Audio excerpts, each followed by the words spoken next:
দেখেন, আমি নিজেও দেখেছি অনেকগুলো ইউটিউব চ্যানেল থেকে ওনার সাথে জনাব আমির খসরু মাহমুদ চৌধুরী, যিনি চট্টগ্রাম 11 আসনে ধানের শীষের প্রার্থী, তিনি অনেকগুলো টিভি চ্যানেলে একেবারে ভিডিও ক্লিপ দেখেছি যে রয়ের অত্যন্ত শীর্ষস্থানীয় কর্মকর্তাদের সাথে তার গোপন বৈঠক হয়েছে। এটি কেউ জানতো না, জাতি জানতো না। এই ধরনের প্রমাণাদি ভিডিও ক্লিপ প্রচারিত হওয়ার পর আমি দেশের গোয়েন্দা সংস্থাকে আপনাদের মাধ্যমে অনুরোধ করব, এই বিষয়গুলো খতিয়ে দেখে যদি তার সত্যতা পাওয়া যায়, জাতির বৃহত্তর স্বার্থে তাকে আইনের আওতায় আনা হোক।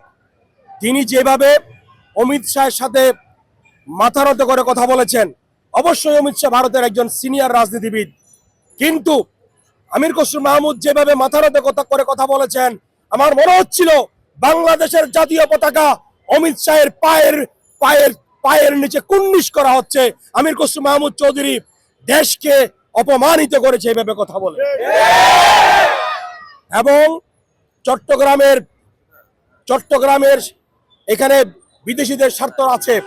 আপনারা জানেন, নির্বাচনের তফসিল ঘোষণা হওয়ার আগে যে গণভোটের বিষয় ছিল, তিনি একমাত্র রাজনীতিবিদ যিনি বলেছিলেন আমরা গণভোট মানি না। কিসের গণভোট?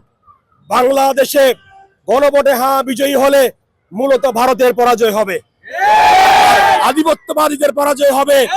তিনি গণভোট না চাওয়ার মূল কারণ হচ্ছে আধিপত্যবাদীদের দোসর হিসেবে তিনি বাইরের স্বার্থ রক্ষা করছেন। এটি এখন জাতি বিশ্বাস করে। তার দলের লোকেরাও তার পাশ থেকে সরে যাচ্ছে। কেউ নাই, একজন ভারতের রয়ের এজেন্টকে, যারা বাংলাদেশকে হৃদয়ে লালন করে, যারা বাংলাদেশের স্বাধীনতা সার্বভৌমত্বে বিশ্বাস করে, যারা দেশপ্রেমিক, সেই রকম জনগণ, সেই রকম নেতৃত্ব বিএনপিতেও আছে, তারা এই ধরনের ভারতীয় রয়ের এজেন্টের পাশে থাকবে না এবং নাই।